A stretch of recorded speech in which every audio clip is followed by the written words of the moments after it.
Artlist.io.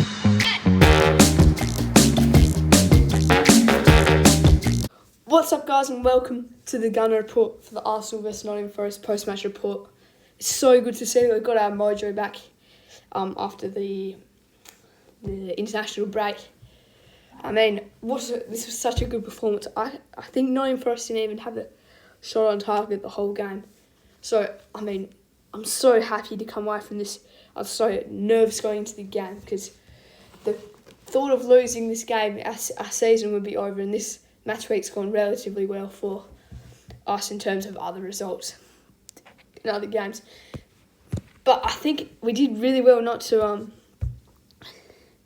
we did really well in terms of how we rotated the side, and we still played it really, really well. Saka, what a goal to start the game off. The 1-2 with Odegaard, with Odegaard's clever pass to Saka.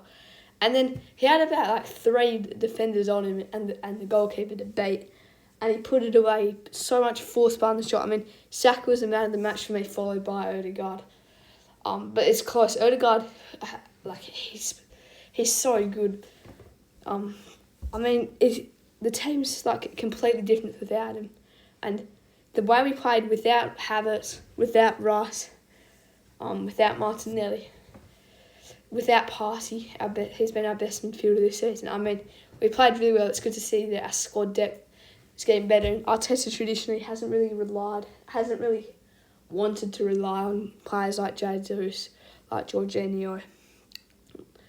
But he's been able to use them in this game. And I think Jesus did his role. He I reckon he had one shot for the whole game, where he kind of did a couple passes and then gathered it and shot from just outside the box off balance. It wasn't very good, but I think you could tell Arteta was going for a little bit more of a technical kind of game with Trossard and Jesus coming on, and he was able to rotate Havertz, Martinelli, Rice didn't even come on, and also Partey only had to play 45 minutes, and Partey's goal was so good. So I think Zach just passed it to him, and one touch and just into the bottom left corner. I mean, that's the perfect finish from Partey. What a goal! And then Wanyeri came on and scored. So good to see Wanyeri scoring in the Premier League. I mean, what a player Wanyeri is going to be. Hopefully another club doesn't snatch him up. But it did also help us out. Nottingham Forest didn't have nearly their best team, and that's something that will kind of maybe be an excuse for Nottingham Forest. Wood didn't come on until later. Gibbs White wasn't even in this squad. But yeah, and also I think Silva came off the bench. He had a shot that was blocked by Wood. And also I think he had an offside goal as well. Oh, and also Timber's offside goal. It would have been good for that to stand. It would have been his first goal for the club. But Zinchenko came on. He did nothing special. Sterling actually did his role when he came on. Wanyeri played really well. Kivior, he was only on for a few minutes. And Partey, yeah, he played really well. I mean, we need to offer Partey a new contract because he's getting old and his contract's running down. And he might be eyed by Saudi Arabia. And I think Partey wouldn't be against a move there. But I think maybe we should try and get him on a few more years because he's playing really well at the moment.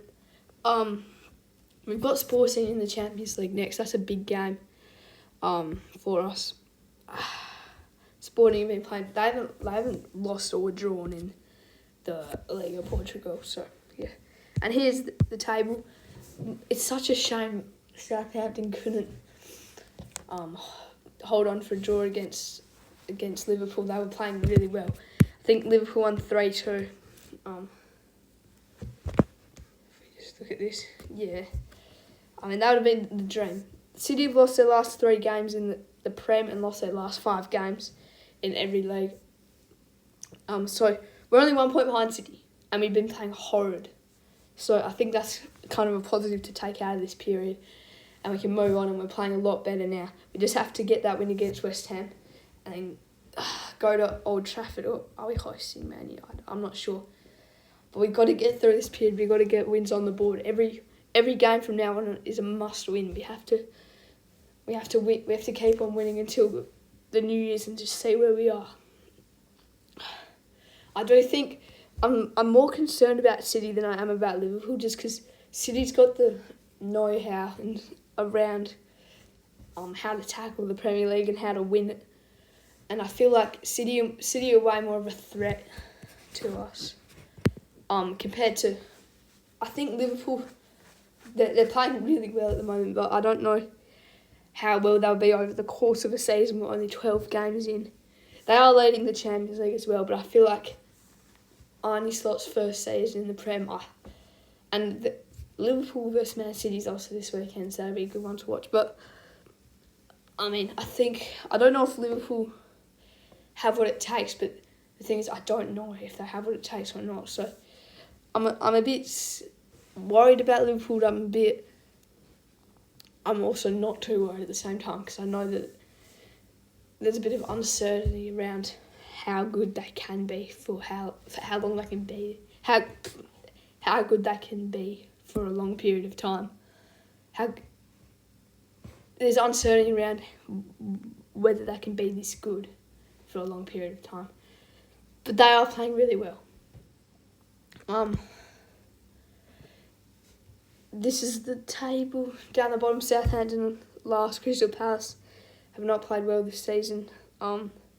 Ipswich Wolves have started to get going a bit. 2 wins on the trot. Leicester just sacked Steve Cooper. I'm not sure who they brought in. I think it was Graham Potter. But yeah, I mean, Leicester haven't been in good form recently, but they're doing well to stay out of the relegation. So West Ham have been poor. Everton have started to get going a little bit. They had a really poor start. Bournemouth on a bit of bad form at the moment. Man United have been playing horrid. Ten Hag's been sacked, obviously. I think it's Amory or something like that in. I'm not sure exactly. Brentford have been playing well. Fulham have been playing well. Newcastle they want to be a little bit better. Villa, their drop-off is expected because they played so well last season. Forest, I think they'll start to slip, but they've been playing well. They lost to Newcastle, then us. Tottenham have been, they just had a massive win over City, but that's done us a favour. I think they're going to try and push for that top 4. Brighton played well this season. We've been poor. Chelsea have played well.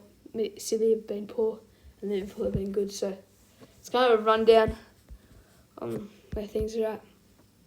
This is the XG. I haven't really looked into this. Expected goals and expected goals against. Obviously,